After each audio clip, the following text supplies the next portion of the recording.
वो बीजेपी का अपना नहीं है, तो आरएसएस की पैदाइश है। तो आरएसएस का जो कल्चर है, देखिए मैंने पहले कहा कि ये संगठन ऐसा है कि जिसके अंदर आप दो तीन तरह की चीज़ें हैं इस संगठन के अंदर। एक तो जवाबदेही ना लेना किसी चीज़ की, दूसरा मन मर्जी करना कुछ जो है। एसआईटी बनाई है तो बताओ ना भाई, रिवील कर दो उसको सब जो है। जो नहीं पूछा गया पूछने दो लोगों को, जो नहीं। ये जो राम जन्मभूमि की बात है, ये किसने शुरू किया है? 1949 में जब ये मूर्तियां रखी गई इस जगह पर रात को चोरी से, किसकी सरकार थी? बीजेपी की तो नहीं थी, जनसंघ की तो नहीं थी। रामशिलाओं के साथ में जो कैश धन आया था, चंदा आया था, उसका कोई रिकॉर्ड नहीं है। लोगों ने तमाम तरह के आरोप लगाए, कोई जांच नहीं, कोई इनके ऊपर उस तरह की जवाबदेही नहीं किसी तरह की। तो इनसे तो यही उम्मीद थी कि घोटाला तो होगा ही होगा, और भगवान के नाम पर राजनीति से बड़ा घोटाला क्या है। तो कहता हूँ इसके ऊपर कोई संसदीय जांच कमेटी बने। नमस्कार, मैं गुलशन कुमार, और आज हमारे साथ है एक जाने माने शख्स, आप जिन्हें जानते भी होंगे, और आज है महेश राठी। और ये कम्युनिस्ट पार्टी के जो मुख्य समाचार पत्र है उनके एडिटोरियल है, और इसके अलावे भी वो काउंसिलिंग मेंबर में भी है, और एक लेखक के रूप में भी इन्होंने एक किताब भी लिखा है। तो इनसे हम बात भी करेंगे इनके बारे में भी। लेकिन आज हम एक ऐसे मुद्दे पे बात करने जा रहे हैं जो विषय बहुत गंभीर है, क्योंकि जिस दौर में हम लोग रह रहे हैं, जिस तरह से जो बीजेपी का राज रहा, और जिस तरह से उन्होंने एक गढ़ दिया कि राम राज्य लाना है, लेकिन वही राम राज्य में राम मंदिर के ट्रस्ट से चोरी हो जाती है। तो ये बहुत दुख की बात है। जो कहते हैं कि हम हिंदू राष्ट्र के बनाने के एक अग्रसर मानते हैं, लेकिन वहाँ इस तरह से धांधली हो जाना, तो आप सोच सकते होंगे तो इसके अलावे और कहाँ कहाँ होता होगा धांधली, ये आपको पता होगा। तो इन सब विषय पे हम बात करेंगे और भी मुद्दे पे। तो सर, आपका स्वागत है।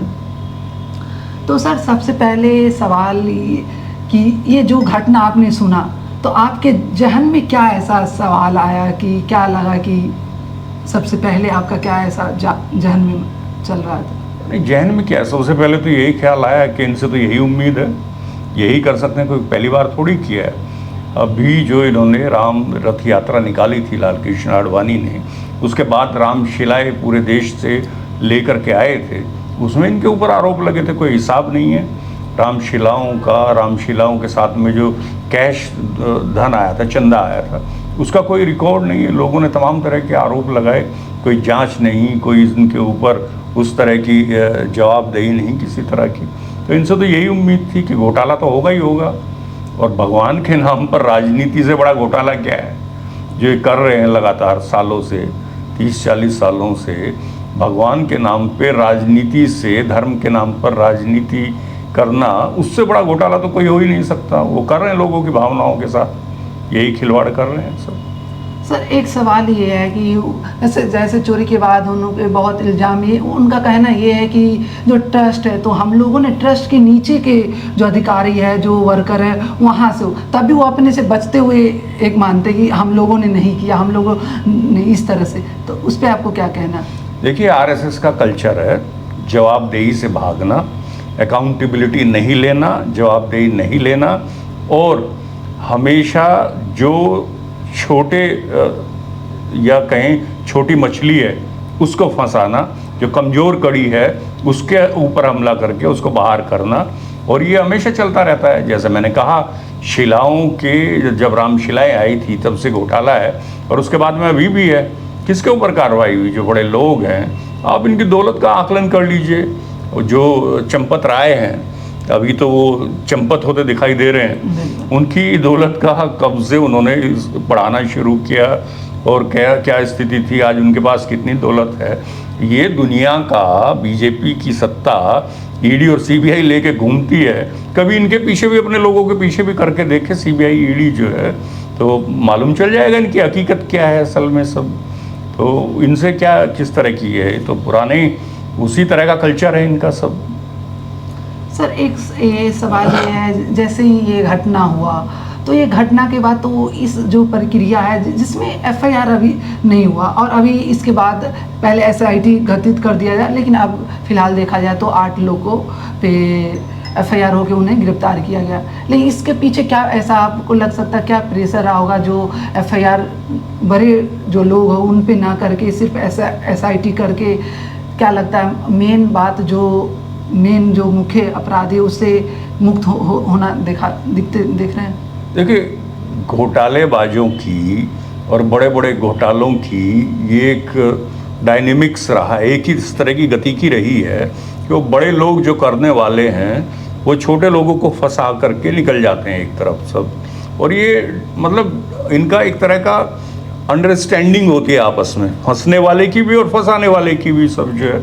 आप ये सोचिए, जितने लोग थे कैश कलेक्शन के ऊपर, उसकी काउंटिंग के ऊपर किसने रखा है? कोई उनकी कोई मेरिट के आधार पर भर्ती नहीं हुई है, किसी आधार पर जो है उनका सिलेक्शन नहीं हुआ है, कोई अपॉइंटमेंट लेटर, कोई किसी तरह का नियुक्ति की प्रक्रिया कोई अपनाई गई उसके अंदर। आप यदि समाज के अंदर देखें, जब हम बराबरी की बात करते हैं देश के वंचित तबकों की, तो यही लोग हैं, हिंदू अपर कास्ट जो है डोमिनेट करते हैं, यही पुरोहितवादी, यही सबसे पहले मेरिट की बात करते हैं। अब ये बताइए, चोरी करने वाले 8 लोग जो हैं जिनको आपने फंसाया है, इनकी नियुक्ति की क्या मेरिट थी, जो है किस आधार पर रखा, और जिसने रखा वो क्यों बचेगा इससे सब, वो क्यों उससे अछूता रहेगा? उसने कोई ना कोई आधार, कोई अंडरस्टैंडिंग तो होगी ना इन लोगों के बीच में कि ठीक है भाई, समय आएगा कुछ ऐसा हो गया तो हम दूसरी राह पकड़ेंगे सब, है तुम्हें बचा लेंगे। और ये तो है, ये जानते हैं, ये बहुत ज्ञानी लोग हैं, इनको मालूम है छोटा घोटाला हो कुछ हज़ार रुपए का या घोटाला बड़ा हो तो बीच में लूप होल्स होते हैं, बच जाते हैं, 8 भी बच जाएंगे किसी तरह से धीरे धीरे करके सब।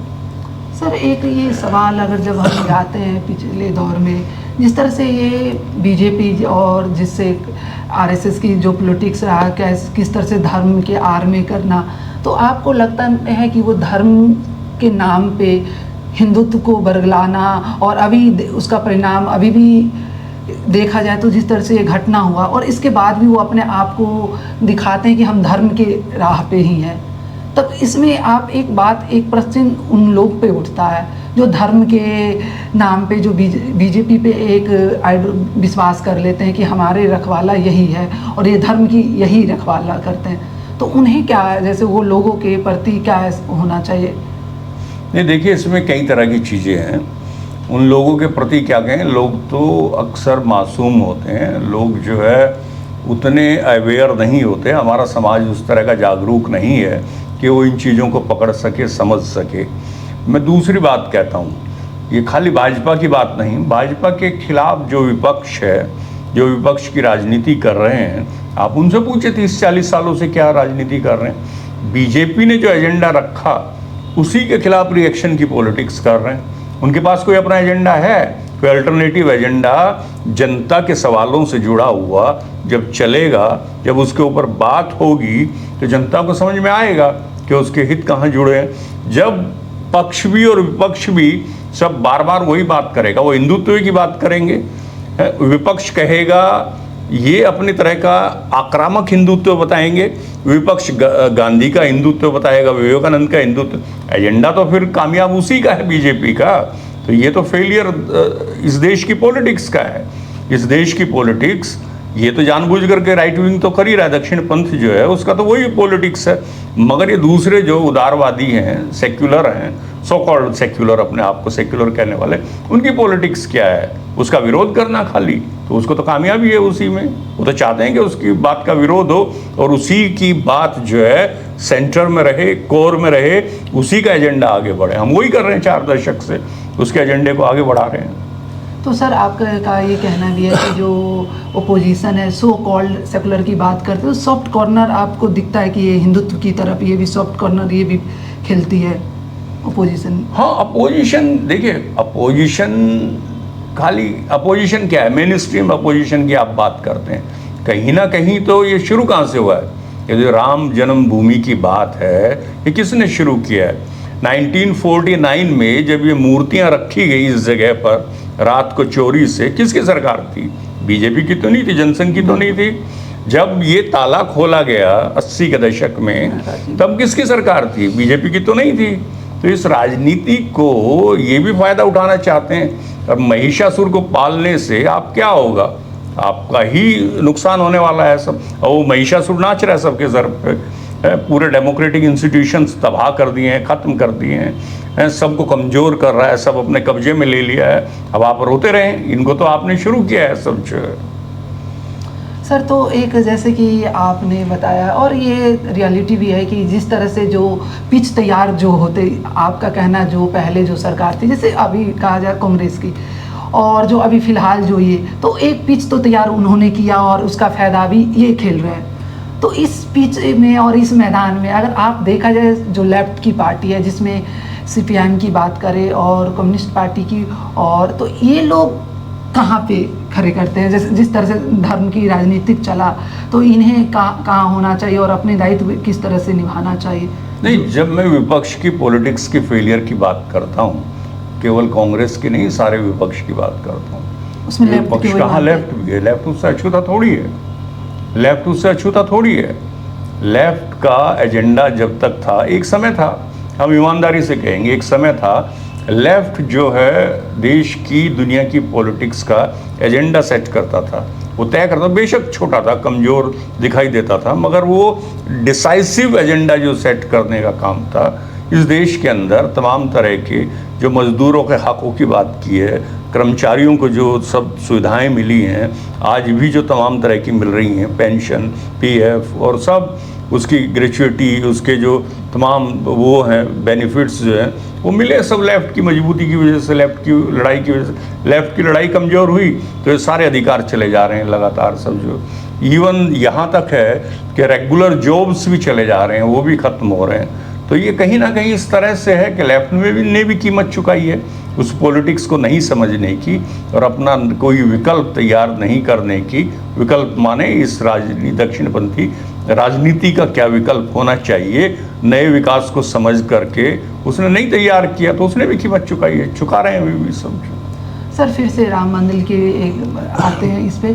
सर, एक जहाँ जब आप इसके स्टार्टिंग में देखते हैं, जब इधर ये जो वर्तमान की सरकार है, तो इस पे जैसे में कि शंकराचार्य से लेके और भी बहुत साधु संत ने विरोध भी किया। किस तरह से जो माना जाता है कि जो जिस तरह प्राण प्रतिष्ठा हुआ, जो पूर्ण मंदिर पूर्ण नहीं हुआ उसके बाद भी हुआ, और इसके बाद जिस तरह से उन्होंने अपने प्रचार किया, जिस तरह से सेलिब्रिटी आए। और इस एक और सवाल इसमें ये उठा कि जब राष्ट्रपति जी को नहीं बुलाया गया और किस लिए उन्हें नहीं, तो इस सब के देख के आपको क्या लगता है, ये बीजेपी एकदम से राम मंदिर को वो अपने मुद्दा में ले आई कि इसी बहाने वो पॉलिटिक्स आगे की कर सके और अपने आप को ये साबित करे कि हिंदू की और ये हिंदू की सबसे बात वही करते हैं?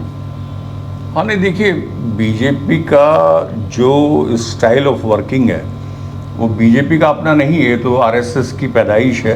तो आरएसएस का जो कल्चर है, देखिए, मैंने पहले कहा कि ये संगठन ऐसा है कि जिसके अंदर आप 2-3 तरह की चीज़ें हैं इस संगठन के अंदर। एक तो जवाबदेही ना लेना किसी चीज़ की, दूसरा मन मर्जी करना कुछ जो है, तीसरा अराजकता को बढ़ावा देना सब। आप मैं इनके इतिहास में जाइए आप, जब देश का कानून बन रहा था तो ये लोग थे जिन्होंने कहा कि ये कानून जो है हमारे पास तो हमारा कानून है पहले, तो इसकी ज़रूरत क्या है कॉन्स्टिट्यूशन की बनाने की। इन्होंने कहा कि हमारे पास तो अपनी संहिता है, मनुस्मृति है, तो हमें क्या ज़रूरत है इसको बनाने की। जब इस देश के अंदर सबसे पहले हिंदू कोड बिल को डॉक्टर अम्बेडकर लेकर के आए, तो सबसे पहले सड़क के ऊपर उतर करके विरोध करने वाले ये लोग थे।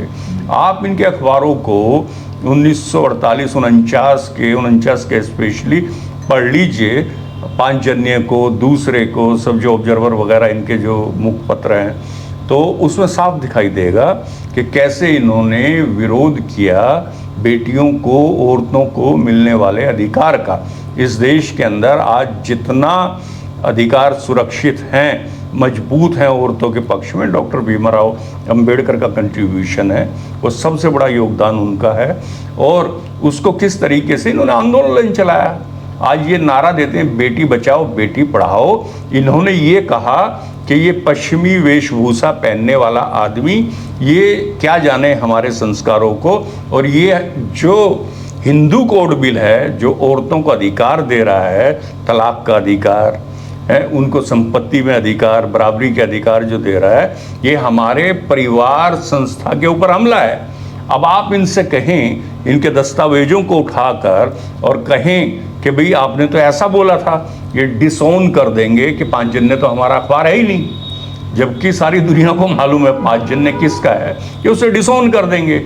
जैसे इन्होंने डिसोन कर दिया नाथूराम गोडसे को, कह दिया हमारा कोई लेना देना नहीं है उससे, जबकि उसके स्टेटमेंट्स हैं और जो मराठी भाषा में हैं वो साफ जाहिर करते हैं कि इनके साथ जुड़ाव था, उसका कभी भी ख़त्म नहीं हुआ उसका जुड़ाव जो है। तो ये इस तरह की से मौका प्रस्ती, अराजकता और जवाबदेही ना लेना। आप बताइए, अटल बिहारी वाजपेयी एडिटर थे उस पांचजन्य के, उस वक्त जब विरोध हो रहा था इस सब का, हिंदू कोड बिल का, और ये लिख रहे थे झंडे के खिलाफ, तिरंगे के, कॉन्स्टिट्यूशन के खिलाफ सभी, वो आदमी ने कभी कहा लौट करके मेरी गलती थी? इस संगठन ने कभी कहा कि नहीं वो हमारी भूल थी, हम इसको सुधार करते हैं? वो भी ठीक था, अभी भी ठीक है। तो इनके अंदर एक मन मर्जी करना, अराजकता करना, ये इनका एक गुण है इनके अंदर, और जवाबदेही न लेना किसी बात की। वो दिखाई दे रहा है, आज बच्चे बैठे हैं सड़क के ऊपर, जंतर मंतर पर, कोई जवाबदेही नहीं लगा, लगातार पेपर लीक हो रहे हैं, आप कोई रिस्पॉन्सिबिलिटी नहीं लेंगे। ये घोटाला हो गया, आप छोटे लोगों को फंसा करके चले जाएंगे, कोई रिस्पॉन्सिबिलिटी नहीं लेंगे। ये जवाबदेही न लेना इनके कल्चर का, आरएसएस की संस्कृति का हिस्सा है, जिसको देश को भुगतना पड़ रहा है। आप किसी विभाग में जाएं, आप शिकायत करें अधिकारियों की, आप शिकायत करें मिनिस्टर की, कोई कार्रवाई नहीं होगी। समझो पूरा सिस्टम फेल है। इस सिस्टम को फेल इनका आरएसएस का ये कल्चर कर रहा है पूरी तरह से। समझो सर, जैसे कि आपने बताया कि जवाबदेही नहीं, लेकिन वो व्हाट अबाउटरी करती है। जैसे इस अभी जिस तरह से ये घटना हुआ, तो उनका एक आरोप ये लगाते हैं कि राम जी की बात कौन करता था, हम करते थे मंदिर बनाने, और ये विपक्ष की बात करते जो अदालत तक गई और ये अन्नम। लेकिन अभी जो घटना हुआ तो हमने इस पर SIT किया भी SIT। तो वो कहते हैं कि अब जो ये तो घोटाला जो हुआ तो उसका पर्दाफाश कौन किया? हमने ही उजागर किया ना, कि हमारे लोग गलती किए तो हमने ही ये लोग तक लाए। तो ये विपक्ष पर कहना इनका ये है कि वो जो राम मंदिर बनने के विरोध में थी और आज ये सवाल हम पे उठा रही है। तो इसको आप किस रूप में देखते हैं, जो अपने आप को बचना चाह रही है इस मुद्दे से कि हम तो अभी भी निष्पक्ष है इस तरह से? नहीं, देखिए कई जगह से ये खबरें आना लगी छन करके, और इन्होंने फेस सेविंग है कि इन्होंने SIT बनाई, इनका अपने को बचाव करने का तरीका है। आप एक बात बताएं, घोटाला क्या होता है? एक आदमी ने संन्यास ले लिया और दक्षिणा के ऊपर जिएगा, और फिर उसको देश की सत्ता भी चाहिए, उसको मुख्यमंत्री भी बनना है और प्राइम मिनिस्टर बनने के भी सपने देखना है। आप तो धोखा कर रहे हैं उस संन्यास धर्म के साथ में। उस आप जो हिंदू संस्कृति कह रहे हैं, हिंदुत्व की बात कर रहे हैं, उसका जो एक ढांचा है, किस तरह से ब्रह्मचर्य, वानप्रस्थ, संन्यास, आप तो उसका अपमान कर रहे हैं लगातार सब जो है। आपको सत्ता की क्या जरूरत है? सत्ता किस लिए चाहिए आपको सब? तो ये सिर्फ सत्ता को हथियाने और अपने आप को बचाने के तमाशे हैं, नाटक हैं। SIT और या दूसरी चीज़ें, सबसे ज़्यादा कौन गया है अयोध्या? SIT बनाने वाले चीफ मिनिस्टर उत्तर प्रदेश के हैं। आपको मालूम नहीं है क्या चल रहा है? आप किस बात के मुखिया हो? आपके सामने सब हो रहा है लगातार जो है, और आपको मालूम नहीं है। आप ट्रस्ट के जो मुखिया हैं चंपत राय, वो बैठे हुए, उनको मालूम नहीं है किस बात की योग्यता है आपके अंदर, किस बात की योग्यता है सब जो। तो सवाल यही है कि ये है। और इसके अलावा जैसे मैं कह रहा हूँ, पुराने सारे घोटाले आप निकाल लीजिए ना, कि जब से राम मंदिर का ये इन्होंने आंदोलन जिसको कहते हैं छेड़ा है, इस देश के लोगों के भावनाओं के साथ खेलकर सत्ता में आए हैं, तो इससे बड़ा घोटाला कोई है ही नहीं। कितने पैसे कहाँ से आए हैं, कहाँ गए, कोई हिसाब नहीं है। आज कर्नाटक के ये मल्लिकार्जुन खड़गे के बेटे जो है प्रियांक खड़गे, वो लगातार इनसे कह रहे हैं आप सर्टिफिकेट दिखलाओ ना अपना रजिस्ट्रेशन। आप किसी भी एनजीओ के ऊपर हमला करते हो, उसकी फंडिंग रोकते हो, उससे रजिस्ट्रेशन मांगते हो, उससे ऑडिट मांगते हो, आरएसएस से मांगने में क्या शर्म आती है? सब जो है आप बतला दीजिए आपके कि इस धर्म ग्रंथ में लिखा हुआ है कि आरएसएस आपका कोई जो है धार्मिक संगठन है या क्या है सब? तो सीधा सीधा सा है, ये इनका कल्चर है उसी तरह का, झूठ बोलना, लोगों को धोखा देना और बरगलाना सब जो है इन दावों के साथ में कि हमने तो उजागर किया है। आप तो सबसे बड़ा घोटाला हो, आप क्या उजागर करोगे? आपके पास में कितने पैसे आते हैं संघ के पास में, आरएसएस के पूरी दुनिया जहान से? बता दें लोगों को, हिसाब किताब दे दें। इस देश का प्रधानमंत्री कहता है मैं पीएम केयर फंड का हिसाब नहीं दूंगा, उसी कल्चर से आता है ना प्राइम मिनिस्टर, दूसरे से थोड़ी सीखा है। आरएसएस से कोई हिसाब नहीं देंगे, तो एक समानता है इनके अंदर, यही कल्चर है इनका। सर तो एक सवाल, जैसे इसमें तो पीस तो रहा है ये जो कॉमन मैन, जो आदमी जो चंदा दे रहा है, लेकिन तब इसके बावजूद, जिस तरह को होने के बावजूद ये लोग जो अपने हिंदुत्व के नाम पे बरगलाया गया और तब भी वो चुप है, तब उस तरह से आप देखते हैं कि एकदम से वो मुख्य दर्शक की तरह देख रही है, क्या हुआ? तो वो जो लोग जो चंदा दे रहे हैं, तब उन्हें क्या ये दर्शक जो बनना, क्या ये स्थिति, ये डर का आप ये भय है, या इसके बाद ये लग रहा है आपको, क्या लग रहा है? देखिए, इस देश का जिसको आप धर्म कह रहे हैं, हिंदुत्व, ये धर्म, ये खुद भी कहते हैं, सुप्रीम कोर्ट में कहा ये तो जीने की पद्धति है। मैं कहता हूँ ये एक जातियों का ढांचा है, एक स्ट्रक्चर है, caste structure, social caste structure है, जिसको ये धर्म बतला रहे हैं सब जो है। और ये किस तरह से है, इसका ढांचा देखिए आप किस तरह से है। या आप जो कॉमन मैन कह रहे हैं, किसको, कौन है कॉमन मैन? इस देश का दलित, इस देश का पिछड़ा, इस देश का आदिवासी, वो कॉमन मैन है सब जो है। आप एक मंदिर को देखिए, क्या है मंदिर, क्या है वो मंदिर? जब बनना शुरू होगा, जमीन जो खुदाई शुरू होगी, कौन करेगा उसके अंदर खुदाई? मंदिर बनाने की नींव कौन खोदेगा? कोई पंडित जी खोदते हैं क्या इस देश के कि नींव फावड़ा लेके चलेंगे मैं मंदिर बनाऊंगा? इस देश का दलित अति पिछड़ा मजदूर खुदाई करेगा, और चिनाई कौन करेगा? ईंट गारा पत्थर सब ढोएगा कौन ला करके? वो अति पिछड़ा समाज का आदमी आएगा जो राजगिरी का काम करता है, मजदूरी का काम करता है। आपको पता है कौन सी जातियां यहाँ करते हैं सब वो लोग जो है काम, वो आके बनाएगा स्ट्रक्चर को। इसके बाद में जब बन जाएगा, मूर्ति स्थापना होगी। मूर्ति कौन बनाता है? मूर्ति भी वही लोग हैं पिछड़े, इसमें कई बार अल्पसंख्यक भी होते हैं, दूसरे लोग भी होते हैं। वो स्थापना होगी, फिर उसके बाद में उसके अंदर प्रसाद आएगा। प्रसाद कहाँ से आता है? किसान के खेत से। किसान कौन है इस देश के अंदर? पिछड़े लोग सब। वो बनेगा, खाने के लिए कौन आएगा? पीढ़ी दर पीढ़ी पंडित जी बैठेंगे आके और वो खाएंगे। ब्राह्मणवाद का कमाने का, खाने का, जीने का यही तरीका है। तो कॉमन मैन जो है वो हमेशा से ठगा जाता रहा है, और इस देश की जो वंचित तबकों की राजनीति है, ये उनकी भी थोड़ी सी कमी है कि वो उस तरह से अवेयर, उसको कल्चरली, उसको सांस्कृतिक रूप से जागरूक नहीं कर सके और नहीं बता सके कि पीढ़ी दर पीढ़ी तुम्हारी लूट होती रहेगी सब जो है। इस देश का आम आदमी, आप कह रहे हैं कि हिंदू धर्म के नाम पे या किसी तरह के राम मंदिर के नाम पे, वो तो अपने बच्चे का नाम नहीं रखता, उसके लिए पंडित जी के ऊपर निर्भर करता है। आम आदमी का, कॉमन आदमी का माँ बाप कोई मर गया, पीढ़ी दर पीढ़ी उसको जो श्राद्ध के नाम पे खिलाता रहेगा सब जो। पैदा होने से पहले, बच्चे के पैदा होने से पहले ब्राह्मणवाद की कमाई शुरू होती है और मरने के बाद 2-3 पीढ़ी तक कमाता रहता है। ऐसा घोटाले का कारोबार कोई दूसरी जगह नहीं है सब जो। तो यही है कॉमन मैन की स्थिति सब जो है। सर तो ये धर्म की आड़ में आप किस ओर देख रहे हैं ये भारत जा रहा है? भारत, देखिए, भारत के जाने का बात नहीं है, पूरी दुनिया जिस तरफ जाएगी और नई नई तरह की तकनीकी, अभी जिस तरह से हम देखते हैं, आप गौर से देखें यदि, जो सिर्फ जो है ऐसा नहीं है कि जो धर्म के नाम पर बेवकूफ़ बन रहे हैं लोग, इसी नई जनरेशन में ऐसे भी हैं। आप वो भी कोई आंकड़े देख लें उठा के, नास्तिकों की संख्या इस देश के अंदर बढ़ती जा रही है।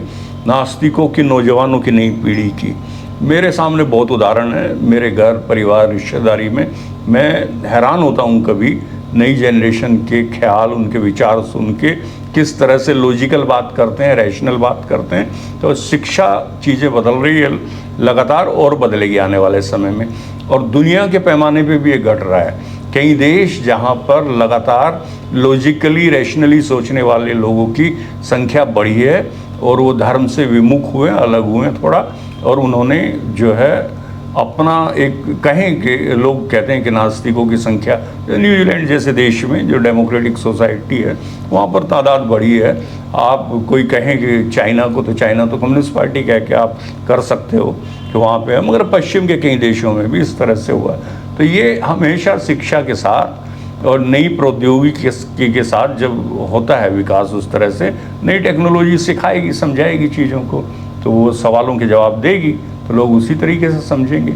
ऐसा नहीं है, संभावनाएं हैं, उम्मीदें हैं कि समाज और देश बेहतर तरीके से आगे बढ़ेगा और ठीक होगा। ऐसा नहीं है कि हाँ, जब तक ये दक्षिणपंथी ये पागलपन जब तक रहेगा कुछ रुकावटें रहेंगी, मगर इनका भी एक समय होता है, हमेशा इनका भी एक समय, मतलब कोई धार्मिक कारणों से समय नहीं होता।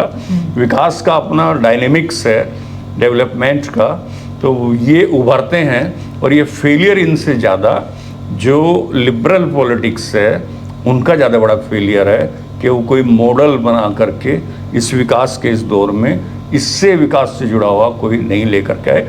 उन्हें खुद को रीइन्वेंट करना पड़ेगा, उन्हें अपने आप को नए तरह के प्रयोग करने पड़ेंगे, अपनी राजनीति नए सिरे से गढ़नी पड़ेगी, तभी जा कर के इनका कोई विकल्प होगा। सब होगा, अगले 5-10 सालों के अंदर विकल्प नज़र आएंगे। ऐसा नहीं है कि ये हमेशा बैठे रहने वाले। ये एक समय के अंदर पैदा होते हैं, जब विकास की एक प्रक्रिया के अंदर पैदा होते हैं, जब जिसको हम संक्रमण काल कहते हैं, एक समाज से दूसरे समाज में जब हम जाते हैं कि औद्योगिक समाज से अभी हम डिजिटल कैपिटलिज्म में शिफ्ट हो रहे हैं, उधर जा रहे हैं, ट्रांसफॉर्म हो रहे हैं, रूपांतरण हो रहा है हमारा, तो उस समय में हमेशा राइट विंग उभरता है। तो ये भी है सब। सर, तो एक सवाल पूछना ये है सर कि जैसे आप देखते हैं कि आपने भी जिक्र किया कि जिस तरह से लेफ्ट का एक पहले डिसेसिव पॉलिटिक्स होता था, वो अपनी रोल उनकी जो, लेकिन वो अब दिखने में ऐसा क्यों नहीं लगता है कि क्योंकि इन पे क्यों ये वर्सेस जो राइट विंग का जो, वो हमें पता है, लोगों को पता है कि ये राइट विंग एक धर्म के आड़ में, लेकिन तभी एक डिसेसिव पॉलिटिक्स जो लेफ्ट विंग को मानी जाती थी, वो सब क्यों ज़मीनी स्तर पे कम होते जा रही है और पिछड़ी। तो इसका क्या आप कारण देख सकते हैं, ये धर्म की वजह से या इसके पीछे और क्या पहलू है? देखिए, ये तो पहले आपको समझना पड़ेगा, राइट और लेफ्ट की पॉलिटिक्स में होने के लिए बहुत सारे फ़र्क हैं, मगर एक बुनियादी फ़र्क जो है, एक छोटा सा फ़र्क जो है ये है कि लेफ़्ट की पॉलिटिक्स या कोई भी लिबरल और ऐसी प्रो पीपल पॉलिटिक्स कि वो जनता को केंद्र में रख कर के नीतियाँ बनाने की बातें करती है, और ये इनकी पॉलिटिक्स जो है सिर्फ चंद मुट्ठी भर सरमाएदारों को, कैपिटलिस्ट को केंद्र में रख के राजनीति करती है। तो ये खेल ज़्यादा दिन चलता नहीं है, लोगों को समझ में आता है। जैसे जैसे बेरोजगारी बढ़ती जा रही है, जैसे लोगों में असमानता बढ़ती जा रही है, तो लोगों के अंदर ये भाव जरूर पैदा हो रहा है कि ये किसके लिए काम किया जा रहा है। लोग इतने बेवकूफ़ हैं नहीं कि ना समझें कि कहाँ जा रहा है सारा पैसा। आपका विकास हो रहा है लगातार, आप कह रहे हैं, अभी G7 के अंदर प्रधानमंत्री ने दावा किया कि पिछले 12 सालों में इकोनॉमी जो है डबल हुई है, मतलब हमारा जीडीपी जो डबल हुआ है हमारा। तो जीडीपी डबल हुआ है, आप पूछ लीजिए ना पर कैपिटा इनकम कितना बढ़ा है, क्या वो डबल हुआ है? वो डबल नहीं हुआ। इसके अलावा मनमोहन सिंह सरकार में कोई उस तरह की तुलना नहीं कर रहा हूँ, क्योंकि लेफ्ट ने सपोर्ट किया और प्रो पीपल पॉलिसीज़ को UPA 1 में सहारा दिया और उसके लिए लड़ाई की, चाहे RTI का कानून है, चाहे मनरेगा है, सब जो है लेफ्ट के करने से आया है, उसकी लड़ाई से आया है। लेफ्ट साथ में बना रहता तो आगे भी और अच्छी नीतियाँ आती। सब जो लेफ्ट मजबूत होगा, इस देश के लोगों का भला होगा। मगर मैं दूसरी बात कह रहा हूँ कि 10 साल की मनमोहन सिंह सरकार का आप हिसाब उठा करके देखिए, 720 बिलियन से वो 2.5 ट्रिलियन के लगभग की इकोनॉमी को 2 ट्रिलियन से ऊपर लेके आया। 180% जो है, यानी कि 3 गुने के लगभग उसने 10 साल में बढ़ाया। आपने कोई तीर नहीं मारा बड़े वाला, समझे, आपने उस बढ़त को धीमा किया है, वो कम किया है। आपको तो कम से कम 6 बिलियन से 6 ट्रिलियन से ऊपर की इकोनॉमी होना चाहिए था, उसी गति से चलते रहते हैं। आपने गति को धीमा किया है, तो इसमें क्या अपनी मियाँ मिट्ठू बनना, सब ये झूठ है, ये लोगों को बेवकूफ़ बना रहे हो आप। भक्त बन रहे हैं, लोगों के पास में आंकड़े नहीं है, तो लोग सोचते हैं हाँ एक प्रधानमंत्री ने कहा है, सब तो ठीक है, डबल हो गया पैसा सब जो है। तो यही है। सर एक अंतिम सवाल ये करते, तो जिस तरह से ये घटना हुआ, तो क्या लगता है आपको ये निष्पक्ष जांच और एक अंतिम रूप तक क्या लगता है कि जो दोषी है वहाँ तक पहुँच पाएगा, या इसमें ये फाइल दबी रह जाएगी?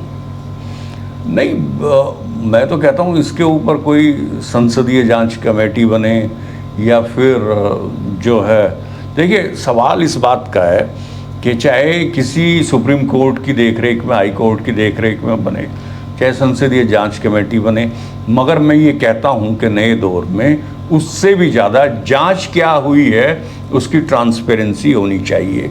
आपने क्या जांच की है, क्या सवाल किए, क्या जवाब लिए, क्या कागजात इकट्ठा किए, आप क्यों नहीं उसको किसी वेबसाइट पे, पोर्टल, आप तो डिजिटल वर्ल्ड की बात करते हो, वो होना चाहिए, जनता के सामने आए, एक एक आदमी देखे क्या है इसकी सच्चाई। वो ट्रांसपेरेंसी होगी तो आप कोई भी कर ले उसको जांच, जो है समझ में आ जाएगा क्या है।